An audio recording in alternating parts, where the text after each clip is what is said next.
Welcome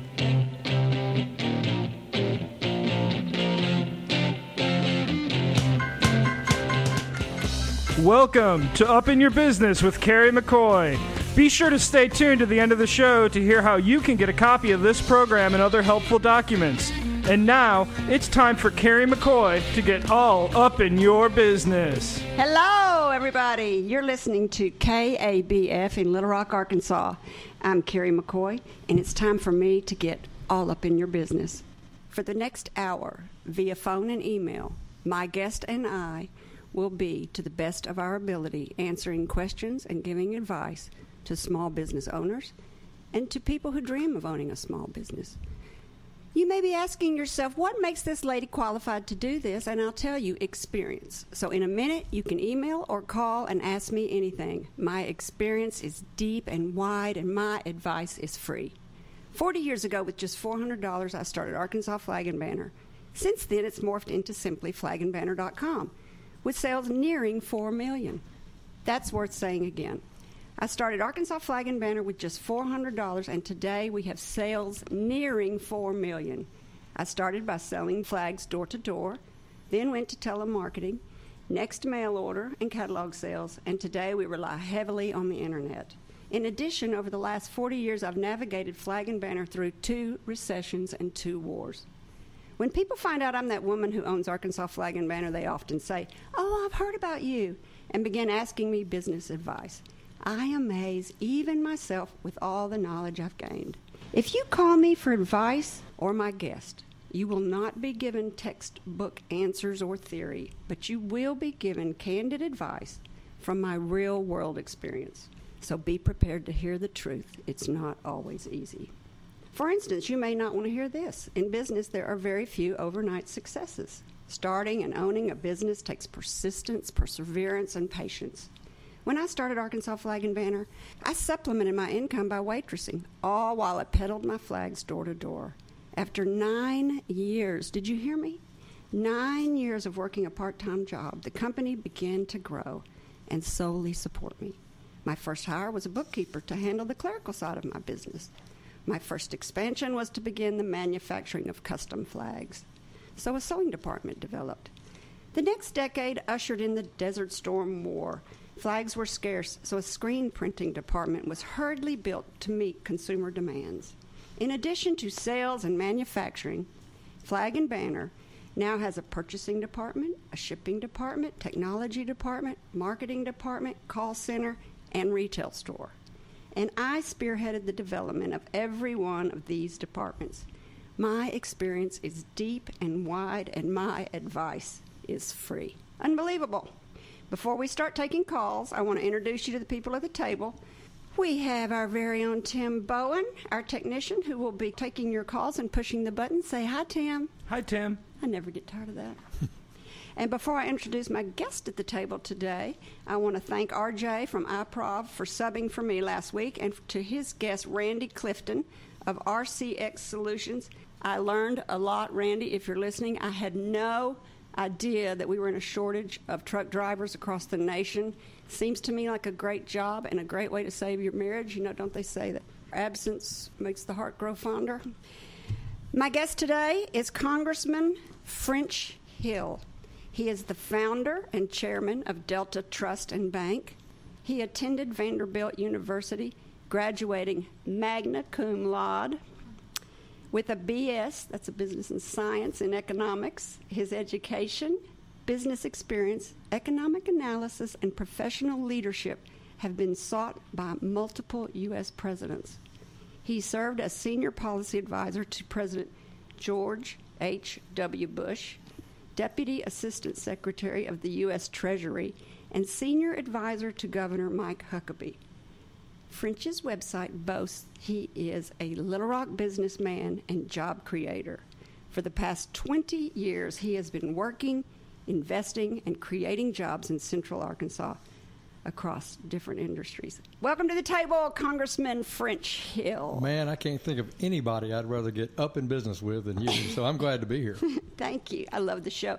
You know, every time I ask a guest on, or at least so far, I've known them, and I've known you for a while, but I never really know them till I go and do their research. I had no idea that you were a politician or worked in politics or assisted presidents of all things. I had no idea until I read about your biography. I just thought that one day you decided to run for office and that you were a banker that just decided to run for office.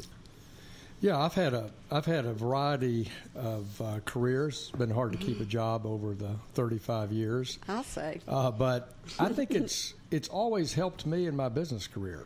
When I was in my 20s, I worked up on the Senate Banking Committee for a couple of years for a senator from Texas named John Tower. I did that for 2 years. Then I went back into Texas to work at a venture capital company. And then, as you noted, I got to work for President Bush 41 for 4 years. And he's a man I really admired. And one thing that I think made Bush a good president is that before he was a congressman and a CIA director and some other things he did, he was a business guy. He innovated in the oil and gas business, and he and his partners were the first investors in and successful builders of a semi-submersible offshore oil platform. Really?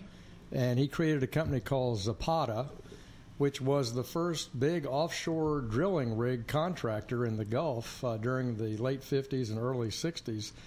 And so Bush kind of brought that same can-do West Texas, Houston common sense, entrepreneurship to the decisions he had to make.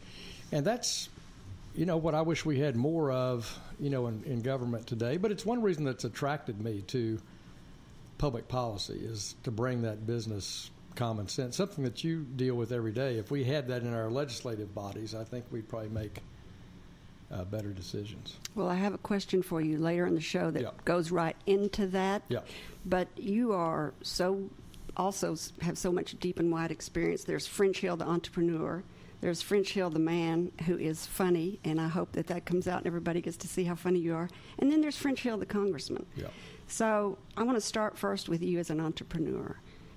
You said, and I quote, "I started my business as an idea sketched out on the back of a napkin and built it into a successful enterprise as a result of hard work, not government handouts or bailouts."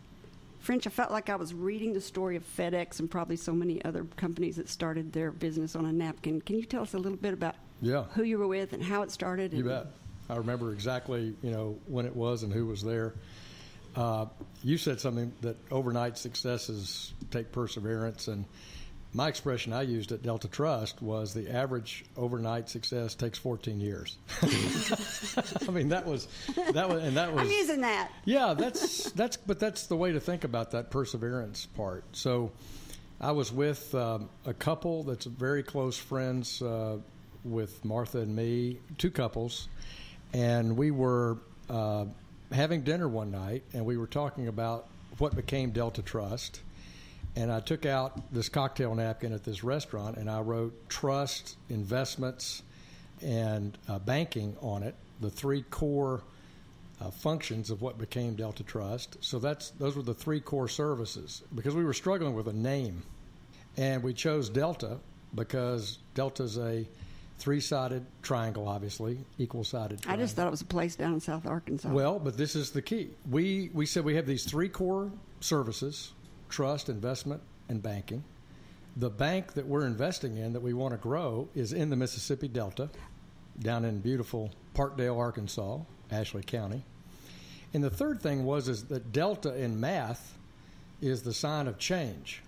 No way. It is the change descriptor.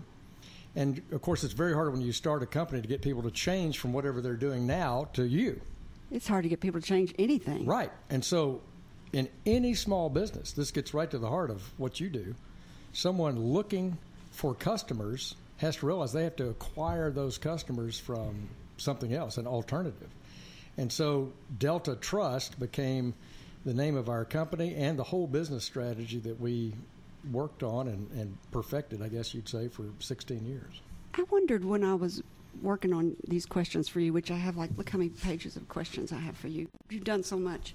I hope we get to all of them. And I wondered what trust meant, if it had a double meaning. Because a trust can be a trust fund, and a trust can be trust in somebody. It did. We inverted the name. Most people have grown up with banks that were called First National Bank and Trust. And our company was Delta Trust and Bank. I noticed that. And we inverted the name on purpose for both reasons. One was we put trust services and investments first. It's our lead service that we go to families and business owners with. And secondly, we were not, it wasn't an accident to put trust and convey that in our advertising and marketing. And we said trust is our middle name on purpose because we wanted to convey a sense of Delta trust. We want Trust you to and trust Bank. us with your financial questions. And the Delta being change, I mean, Freud has a death principle, and it's called doing something you've always done before. I mean, that's the death principle, not changing. So you were helping people by talking them into changing. Right. And, if you want to get the same results, if they're meager, keep doing the same thing over and over again is another risk in small business if you're not growing and not having If success. you don't change, I heard, I can't remember who it was, but I heard some man say, if your business isn't changing every 10 years, you're going out of business. And I believe that today. You heard my intro. I've changed and changed and changed Think and about changed. that, from personal door-to-door, then to basically catalog-type sales. Telemarketing. Or flyers, telemarketing. Now and the then internet. 4 years, 4 decades, 4 different business models. I told our guys, we started our company in 1999. It's now part of Simmons now as of 2015. So I said, over that 16 years, you've seen war, you've seen 2 lows in interest rates, you've seen 2 stock market crashes, the famous... Desert Storm and the banking, 2008. Yeah, and so that's a lot in a young... Let's say somebody came to work at Delta Trust and they were 23, and then they were late 30s. Most people would see that kind of radical change, technology, war, recession, interest rate swings, in a whole career, not 15 years. So Boy, it's moving fast these days. it is, and that's isn't why it? business people have to be really on their toes. I was going to ask you about selling your business. How does it feel? How did you make the decision? That's something I've never done. I've never sold a business. Right. Oh, before I ask him, and you think about that. I want to talk about your decision to sell your business and why you did it and how hard it was to let go of your baby. But before I do that, I want to say you're listening to Up in Your Business with Carrie McCoy on KABF. My guest today is Congressman French Hill, founder of Delta Trust and Bank. If you've got questions or comments for either of us, call 501-433-0088. Tim, say that again. 501-433-0088. He says that so fast. 501-433-0088. I can't even think that fast, Tim. Or you can email us questions. At upyourbusiness.org. That's right. And the questions is with an S. So, Congressman, thank you for coming on my show. And I love it. I mean, people just think I am the cat's pajamas because I've got a congressman on my show. But tell me about selling your business. Was it hard? Well, it's always hard to sell a business.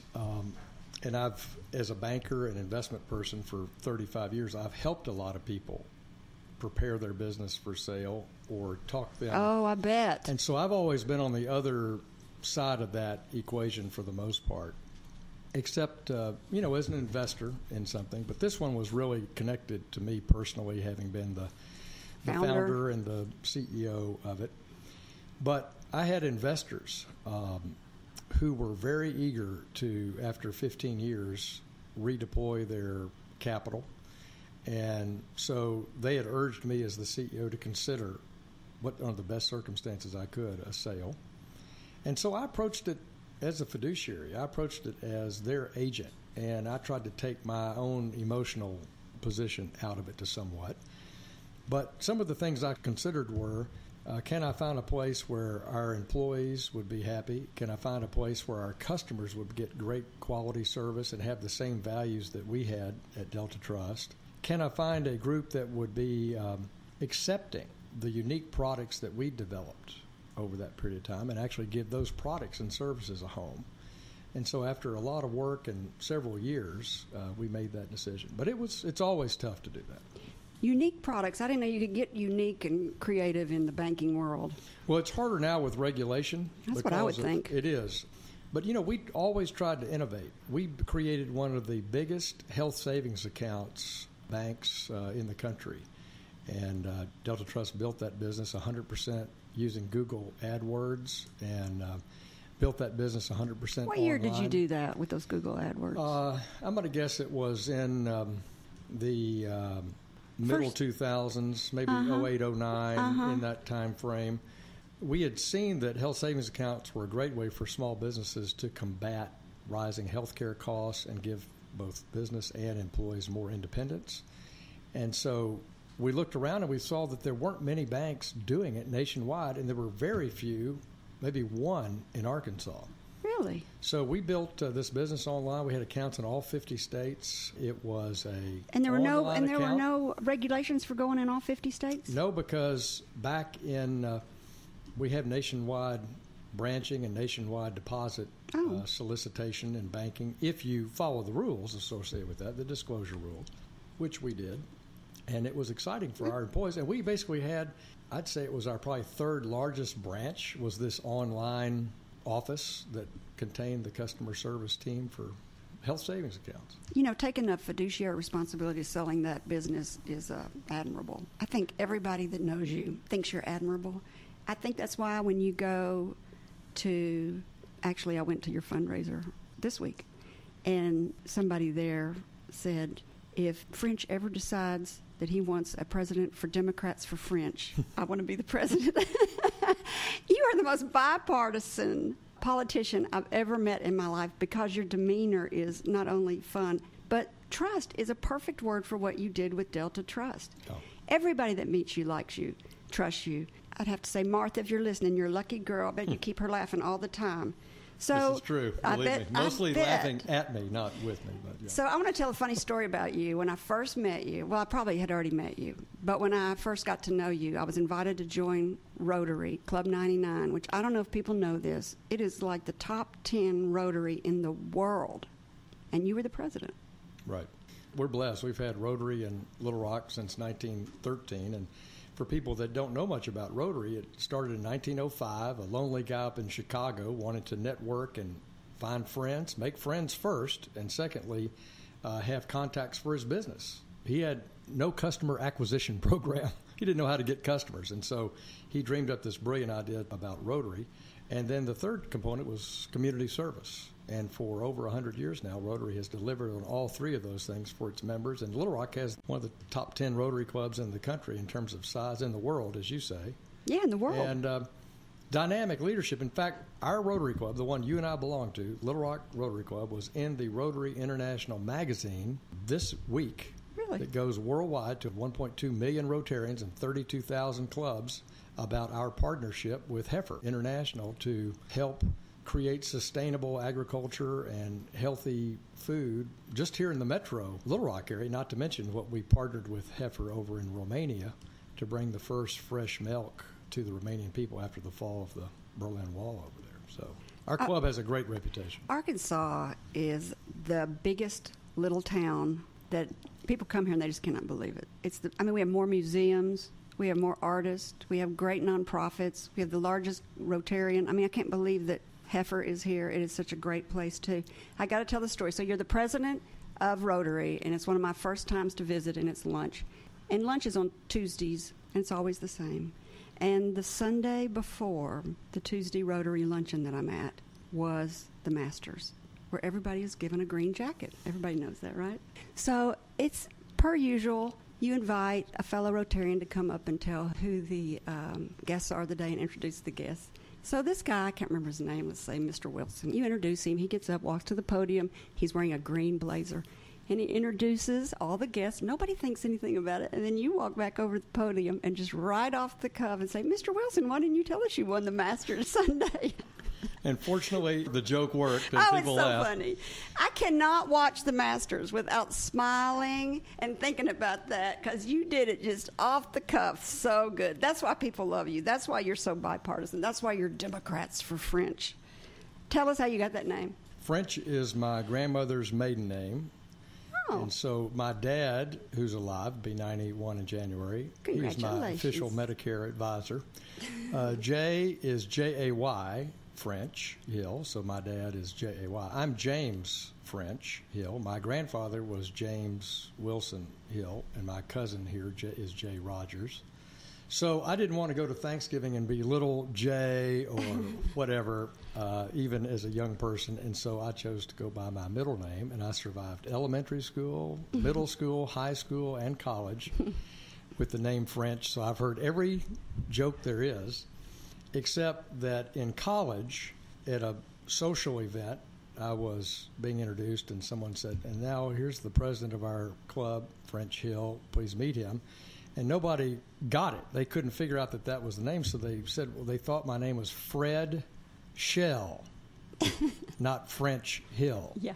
So That's for what the your rest wife of my called college you, yeah. career, my nickname was Fred, of course. Fred Shell. Yeah. Fred Shell will be right here. Well, Yep. you shouldn't have told me that. Yep, Because there you you may go. be that to me from now on. But yeah, I love my grandmother and proud to carry her maiden name. That's into nice. history, yep. So I've also read in your bio you're a 9th generation Arkansan. I didn't know there were 9 generations of Arkansans. Yeah, this was her family, my grandmother's family. This is my dad's mom. They came to Arkansas Post, her people, in the 1780s. And so they've lived in Arkansas. They were obviously farmers and pioneers. Tough until, people. Tough people. They survived everything, malaria, Civil War, attacks of all kinds. And then after the Depression, as they say, people moved to town. Everybody lost the farm in the Depression. But Is that great really family. what they say? They moved to town? Yeah. What do you think the secret of your success is? I think it's perseverance. Off the top of the show, you mentioned the word perseverance. I have always had a stick-to-itiveness about my personality and commitment to things. I'm a committed person, and you really need to be successful in business. You really have to be personally bought in. Again, just like your testimony at the top of the show. So perseverance is essential. I think the only place work comes after success is in the dictionary. You know, that old expression, you got to work before you can be successful. And I just know that to be true. It is true. And I think that's the secret to America. America is diverse, true, giant now, 300 million people. But there is a common code in our makeup, I think, of being willing to work hard. Because we do get rewarded in our society if we work hard. You absolutely We do. You're listening to Up in Your Business with Carrie McCoy and my guest, Congressman French Hill, founder of the Delta Trust and Bank. If you've got questions or comments for either of us, call 501-433-0088. again, 501-433-0088. or if you don't want to call us, you can send me an email, and I'm looking at my emails now, and it's questions@upyourbusiness.org. That's right. You're a passionate outdoorsman. Oh, got a call. Hey, you're listening to KABF with Congressman French Hill. What's your question? I just wanted to have them talk a little bit how politics and business kind of go together and how one affects the other. Good question. Thank you. Yeah, I thank the caller for the question. You know, the heart of our country for 240 years has been industriousness of the American people and having the freedom to pursue happiness as promised in the Declaration of Independence. In fact, in the list of grievances by the colonists against King George III, if you've ever read the whole Declaration of Independence, not just the part we memorize and we talk about unalienable rights, but the whole list of grievances, one of them is, and he, meaning the king, has sent down swarms of his officers and eaten out their substance. What? So this is the sense that government was too big, too intrusive in the industry of the colonial people living in North America, and that the king was all up in their business, you know, and so it wasn't appreciated. So the sort of secret in our society has been letting the private sector have enough freedom to create business, create industry, create jobs, and grow. And therefore, we have grown to be the biggest economy in the world over those 240 years, and we have really created wealth that's freed billions of people from poverty and hunger and famine through that free market system. So how politics and business interact is in limiting that freedom but not too much. In other words, we want to make sure business people are ethical, that they're honest, that they don't do criminal things, they don't defraud people, that they protect consumers. And so we have some base rules about that. We want workplaces safe, so we've agreed to have some basic safety standards for business, some basic pay standards like for business. So it's that tension about how politics and business interact. And what business wants is the freedom to be creative, to employ more people, to change and grow their business and take advantage of the times, and do that in a way that produces greater wealth for the American people. Business is creative.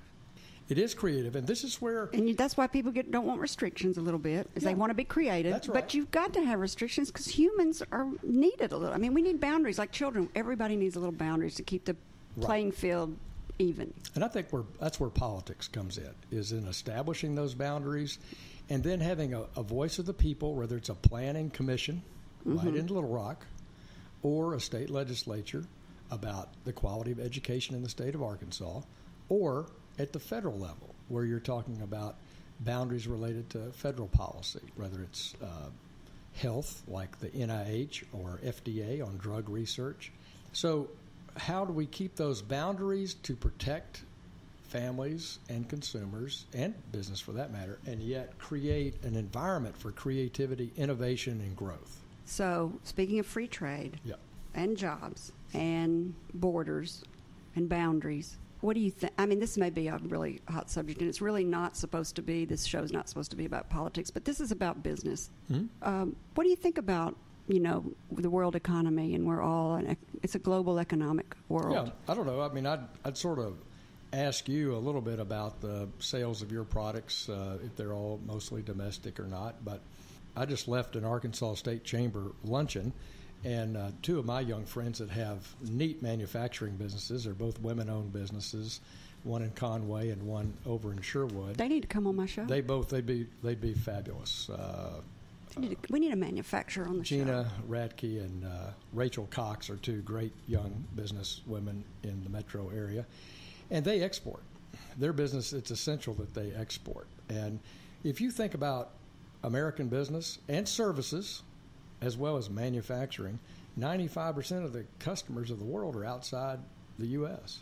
Really? So we have to think about how to do business internationally. And the purpose of a good trade agreement, a quality trade agreement, however you want to have an adjective, is to open up markets for American services and goods. That's how we should measure success. So global trade is important to Americans. And here in Arkansas alone, 350,000 jobs are tied to trade in our state of just 3 million folks. And a lot of that is in the ag sector because we're a big, big agricultural exporter. Oh, yeah. We're the largest exporter of rice, for example. Mm-hmm. So you're listening to KABF, Up in Your Business with Kerry McCoy. My guest today is French Hill. He's a congressman, founder of Delta Trust and Bank. If you've got questions or comments for either of us, you can call 501-433-0088. That's 501-433-0088, or you can email me questions with an S at upyourbusiness.org. Well, I have an opinion about that. Of course, my flags are made in America. Mm-hmm.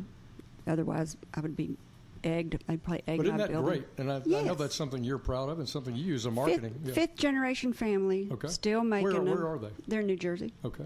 And they've got a great story. He was a tailor in New York, and every time the boat would come over from England, he'd be waiting for his materials to come over so he could start making dresses, and he was a dressmaker, and Mr. Annan.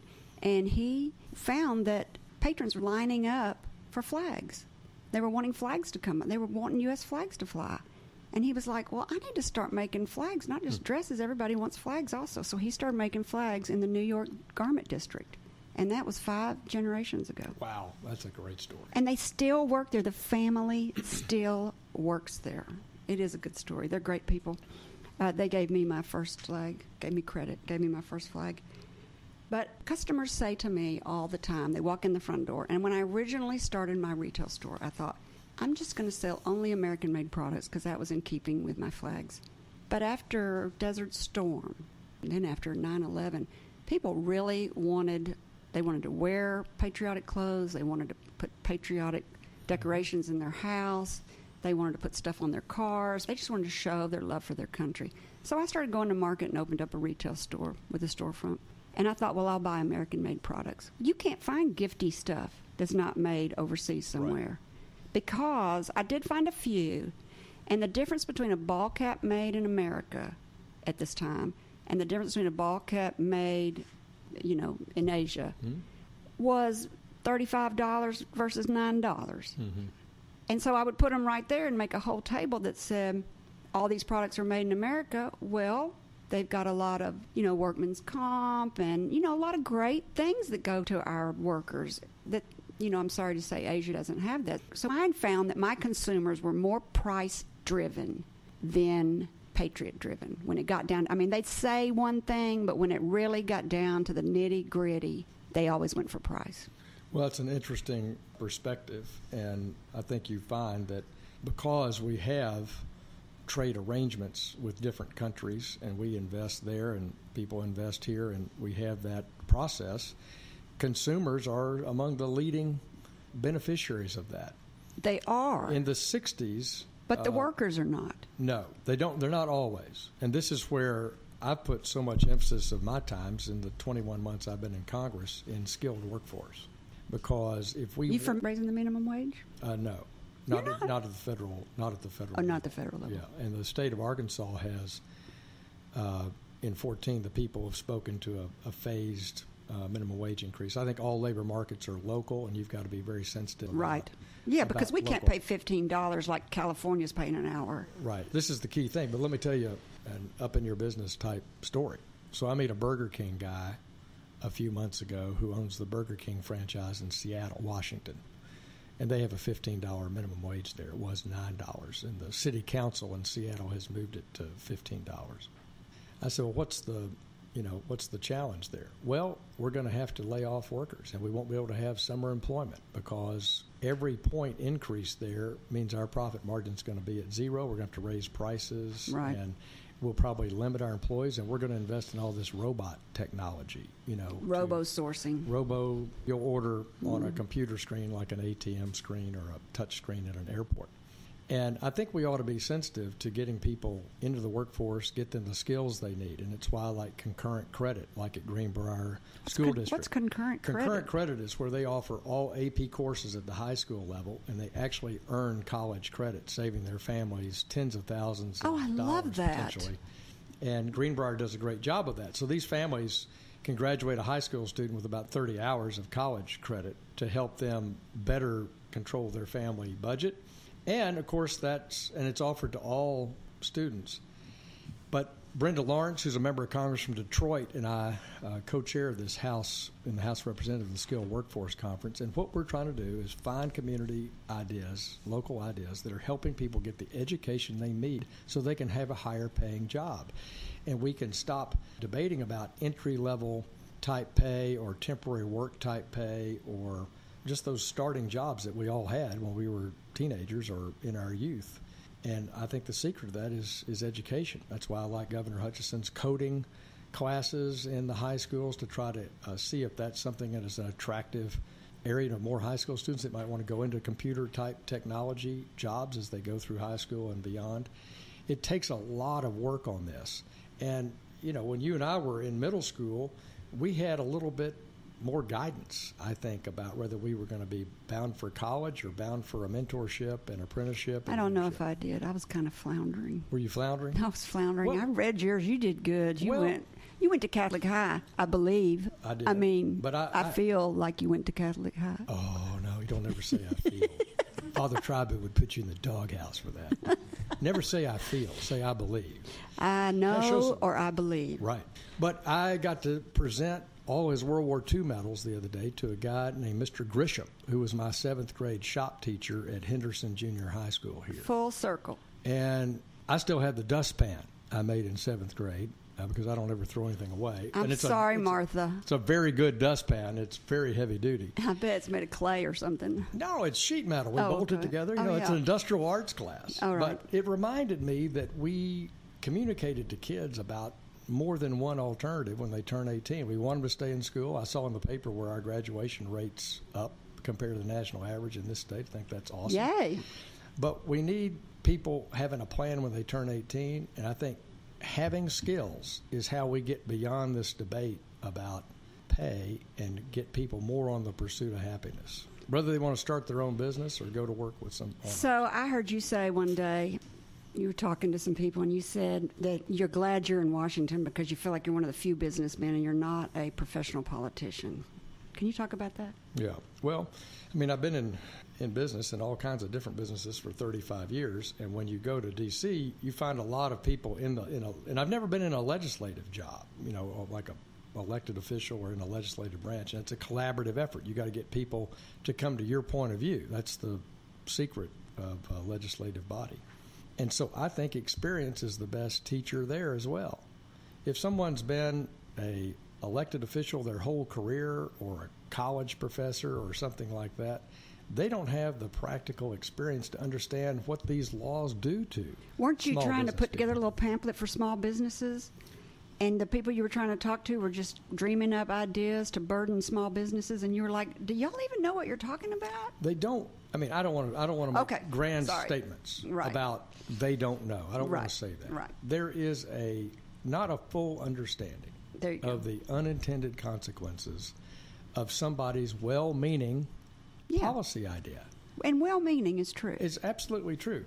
We'd like to do this, but what is the impact across the economy? You may help a few people here, but how many people will you hurt by doing that? And small business, I think, always bears the brunt, because if you work at some big international corporation, you've got lawyers and compliance people. You can always cope with it. Was Delta Trust considered a small business? Yeah, we had at our largest, we were probably about 135 employees. Is it 500 employees or less that makes a small business? Typically, the SBA says that. They have a sales number too, but I mean, 500 employees to me is a very big business. It seems like it to me. But that's another example of the government. Well, they think 500 is small. Well, if you have a small business, 500 is like an army. That's I know, right? What are you talking about? But the government has come up with that, and that's just an example of what I'm talking about. So I'll serve on the House Financial Services Committee that works Thank on goodness. on We're glad rules you're that there. deal with community banks or how to get capital to small business, all those sorts of things we deal with, and I just try to use my voice and my experience to help make recommendations. You're listening to Up in Your Business with Kerry McCoy and my guest, Congressman French Hill. So we have a caller. Caller, you're on the air. Hello, you're listening to KABF with French Hill. Do you have a question for us? Just make a comment if I could. Sure. Enjoy the program. What a timely topic. You're talking about free trade. I know that was brought up at every presidential debate we've had the last couple of weeks. But I want to also say I do agree with Congressman Hill. I think $15 an hour, it might sound good on paper, but it's just not realistic. And if it costs jobs, probably not a good idea. But I did want to make a comment about something that I know a little bit about in my industry that I work in, and that's the automotive industry. Okay. There's a huge need for skilled automotive technicians, people that work on cars. And part of the reason that is because, A, people are keeping cars longer. They're not trading as often, so there's more repairs needed down the road. And B, the technology on automobiles has changed so quickly, just the last 4 or 5 years, different kind of engines, hybrid engines and so forth, that there's a big need out there. I know there's a lot of the high schools have automotive technology programs, and I think Pulaski County has an automotive program, and a lot of dealerships will hire people and help them on an apprentice level to get those skills needed. But just want to say I enjoy the program, and Thank you you. guys keep it up, and I guess I'll hang up and listen. Okay, good. Thanks for calling. I had no idea that we had a shortage of automobile mechanics. I had no idea. I don't even know how you can do that anymore. They're also computerized. They'd have to go to computer school. You have to have a computer science degree to work on a car these days, it seems like. Well, this gets back to my point about skilled workforce. I think the caller is 100% right. That would be skilled workforce. It is, and that's what I mean by helping someone in high school before they turn 18 and graduate determine, hey, I think I'm going to go down the route of learning a skill like auto mechanics and auto technician repair, which is more complex now. There's probably a 2-year apprenticeship schooling process on that. And the best thing sort of like that I've seen in the metro area is Arkansas State University, ASU-BB, has a partnership with John Deere. And they are one of 17 centers around the country that the John Deere dealership, this is both for big combines as well as, yard type equipment, mowers, they hire a promising young person at their dealership, and then they send them to ASU-BB, where they are in a couple-year program, and they are getting fully certified in all the technician work, the technical work of these modern engines and modern engine repair and mechanical work. And what John Deere does for ASU-BB is give them new equipment every year. That's the hard part. That's so See, smart. these schools can't afford to upgrade the hottest diesel engine or the newest Ford motor technical work. And so that partnership between industry and the school is what I think works the best. And having an old car that doesn't always... How is Old Blue? Old Blue is struggling, and therefore she's right outside the studio waiting for new struts. I got to have a picture made with Old Blue. So you picked me up in Old Blue one time. I'm sorry. I hope it was I did not know you owned a bank. I did know you were the president of Rotary. You said, Carrie, I'm going to take you to lunch somewhere and talk to you about business or something. I said, okay. So I met you and some other ladies, and we went to lunch, and you picked me up in that car. And I thought, what the heck is this car? Who is this guy? Later, someone says, well, he owns a bank. I'm like, what? He does not own a bank. Yeah, he just. But Old Blue is doing great, but this issue, it's Old Blue is a 97, 98. Well, you're exactly the person the caller was talking about. People are keeping their cars a long time. No, that's right. And think about the issues here. Not only does that technician have to keep up with the newest trends that Ford or whoever is producing that are so modern, many, many parts, 10,000 parts, a lot of electronics. But you've also got customers bringing in old cars that you've got to keep up with. Crazy customers. Right. Well, whatever. So people always say this. Can the government be run like a business? Yeah, I've heard that. Forever. Yeah, I don't think so. I don't either. I think that sounds good, but I don't think it's practical reality. There are things that you can bring best practices into line management in the government. Like at the Veterans Administration, we seem to have a terrible customer service problem sometimes due to training, record keeping, customer service on healthcare side, customer service on the benefit side. So you'd like to say we could bring the lessons we have in business. That's right. Well, let me tell you, current appointed head of the VA, Bob McDonald, former CEO of Procter & Gamble. Really? One of the best companies in the world, certainly knows a little something about customer service. But he has this terrible time pushing down through the tens of thousands of employees that customer service mentality, that high ethical fiduciary relationship with a patient or with a vet who needs benefits analysis. And it's frustrating. And that's why you have to work through government unions. You have to work through Merit System Protection Board. And it's just like you read about in dealing with a school district issue or anything else. Government requires a different kind of management. It doesn't get its money. I bet he wants to pull his hair out. There's not, well, he doesn't have much left, but he's, I think he does because he has to testify before Congress. And he's never worked in this government situation before. Well, he was, I think he's a West Point grad. He's a decorated serviceman. He's a fine individual. Yeah, I'm sure. But you are in this system, and we have good people sometimes in bad systems, and in the civilian sector of our government, we fight this a lot. And it's too big and too unwieldy. And it's why Congress has this obligation to do oversight, point out these things. It's why I have the Golden Fleece Award that I hand out where I think government's doing a bad job in something, because it's a way to call public attention to something that needs to change. And you're going to tell us about the Golden Fleece Award. You're listening to KABF with my guest, French Hill. We've got about 10 minutes left. If you want to call and ask him a question or make a comment, the number to call is 501-433-0088. So, French, if you had no constraints, is there a policy that you would like to put in place? On sort of any topic? Mm-hmm.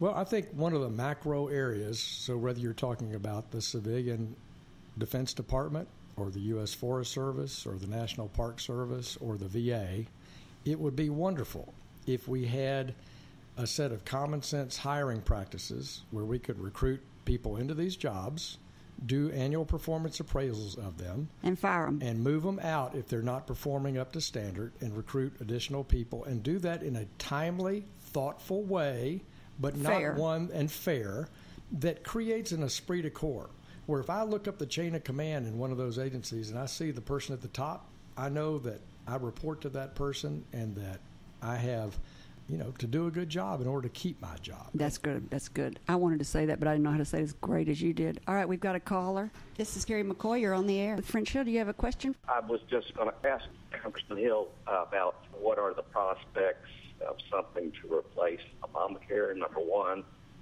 And number two, I don't think there's a lot of people that know Congressman Hill's background, and I'm not sure why that's not brought forth a little more. He has some really, really good credentials backing him up. Thank you, caller. Obamacare. I wasn't going to bring it up, but he did. Well, I think we've had 6 years of living with the Affordable Care Act, which probably should have been called the Accessible Care Act rather than the Affordable Care Act, because it did increase access in a number of ways. But really, when we look back on it 6 years now, it has not, increased affordability for many, many people. But I have to tell you, it helped my small business. Yeah. You want to know why? Yeah. Because I'm not having to compete with health care. I'm too small to provide health care. My people were I didn't have enough people. Right. And I couldn't hire good people because I couldn't offer health care. And now everybody can get health care through another means beside their business. So it took Arkansas Flag and Banner out of the business of health care, which I liked. Yeah. Well, I like the idea that we create individuals' ability to buy health care on their own. There you go. That's what I'm trying to say. Because the portability aspect of that is something that we've never really achieved. And I do agree that that's one of the directions, that's been good. I don't know that creating sort of this $1 trillion expense machine wrapped around it was the way one could have gone that way. I think individuals having access to individual policies that didn't have to have the Affordable Care Act's mandated services in them would make them more affordable and lower deductibles and lower premiums, even for people in the instance that you talk about, people out on the exchange, for example. And that's also, because of those costs, driven up group plans for people who do provide group coverage to their employees. And it's some states, up dramatically, 25-30% a year in the last few years. And individuals have lost access to some of their doctor coverages and things like that. So I believe that How many people have gotten health care, though, because of Obamacare? Like a bunch. Yeah, well, in Medicaid expansion, which is a part of it's just a big Medicaid was a problem, wasn't it? Right. Well, Medicaid is the federal government's low-income health care. Well, no, it's how the federal government gives money to states to provide health care opportunities for the poorest citizens that we have. And the Medicaid expansion expanded that access up the income ladder a little bit. My view there is that I would prefer us to block grant that money to the state and let the states design their own Medicaid programs and their own Medicaid expansion programs based on what the state can afford. Because the federal government has mandated the services and said we'll pay for it for 3 years and then you're off on your own. And I think that's probably not the way to go. So I hope we can come up with ways to replace some aspects of Obamacare and get it where people have more choice and that we can result in lower prices but more access as well. Yeah, it needs to be tweaked a lot, I think, although I don't know anything about it. I'm so glad I'm not in politics. I could not deal. How do you keep your compassion for people and your energy, which is compassion for people, and your energy that comes from anger at the system and anger that things don't work the way they should? How do you balance all that? Because I would be upset all the time, I think. Well, we want our country to be better and stronger. We want it to be fiscally strong. We want it to be strong to protect the homeland, protect our citizens at home and abroad. So I'm a great optimist about the United States. You're a great optimist, period. We've had 240 years of success. We've weathered depression, war, terrorist attack, Pearl Harbor, 75th anniversary this coming December 7th. Didn't you give it? You said something the other night that was so wonderful about heroes. You said something about you don't have to know your hero to have a hero. What was it you said? Yeah, well, I mean, I spend a lot of time with kids, and I have, of course, a 17-year-old who's still in high school, and I have a daughter who's in college. But I love being around kids. I love to go to high school classes, and I love to go to elementary school classes. And I tell kids at all schools, I say, and I was with the Perryville AP History class at Perryville on Monday, and we were talking about heroes. You don't have to know somebody to be a hero, to create all the components of a hero. For me, when I was a kid, I had sports figures I admired, but I have figures from American history that I admired, and I pulled traits from them to create what I thought was a role model, what is a mentor. And I think kids are desperate need of heroes now. We have a lot of single parent families. We have a lot of almost latchkey kids that just don't have parental supervision, and they need to have role models and aspirational opportunities. Didn't you go to a dedication the other day? I did. I dedicated the Perryville Post Office for Harold George Bennett, who was the first U.S. POW killed by the Viet Cong in a prisoner of war camp in North Vietnam. And he was from Arkansas. He was from Arkansas. He was 24 years old. He tried to escape 3 times from the Viet Cong. He saved all of his unit from being killed, but he was captured in the process. He's a great American hero and a great role model for all of us, but particularly for these young people there in Perryville. And his brother, Dickie, was there, and his 2 sisters and their family, and it brought back memories from 52 years ago, tough memories, but also good ones, family pride and a sense of duty and honor that we admire in so many people. Fairfield Bay. I love the story of Fairfield Bay. Fairfield Bay is a success story. In the 90s, when Martha and I moved home to Arkansas, Fairfield Bay was a place where we'd go to retreats for business, and it was a happening place. And then the Fairfield Corporation went bankrupt, and Fairfield Bay went through a slump. But it is a story of self-determination. This mayor, this city council, and the citizens up at Fairfield Bay on the western end of Greers Ferry Lake said, we're going to rebound. We're going to be successful. And they got a convention and conference center reopened and spruced up. That's a spectacular meeting place. Wyndham has come in and done all their condos. So Wyndham Hotel? Wyndham Hotel Corporation took over their condos and their timeshare from the old Fairfield days. And we were up dedicating the first groundbreaking on 20 luxury townhomes overlooking the lake at Fairfield Bay. And when was that? This year? We broke ground this week. Really? And it's so exciting to see a mayor and a town come together, create a business plan, and move their town forward. You've got to be tired. You're everywhere, every city, all the time. You run for Congress. You'll be running again. This is your second time. Running my first re-election. Your first re-election. That's a good way to say it. And it's every 2 years. Right. That just seems like too much, but okay. Our founders put that in the Constitution, and we love every minute of it. So we're staying with that. God bless. I know it, right? So any last words for our listeners? Well, just thank you for the opportunity to talk about business and talk about perseverance. And I appreciate the chance to be with you, and, of course, appreciate all the listeners being supportive of me as I seek a second term. If the listeners want to donate to your campaign, what's the best way? They can go to electfrench.com. Well, that's pretty simple. Yeah, we don't want to make it too complicated. electfrench.com. I want to thank my friend and Congressman French Hill for joining me at the table and sharing all of his wisdom.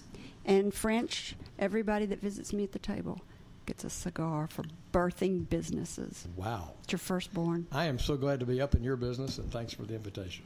My guest next week is Paula Dempsey. She owns Dempsey Bakery. And she also had a film company. And then after that is Alan Instroms from CFO. He does a lot of finance. He owns his own business and helps small businesses. And after that, we have a musician and an actor, Rick St. Vincent. He'll be really good. So to our listeners, I want to thank you for spending time with me and my guest, Congressman French Hill. If you think this program has been about you, you're right. But it's also been about me. Thank you for letting me fulfill my destiny.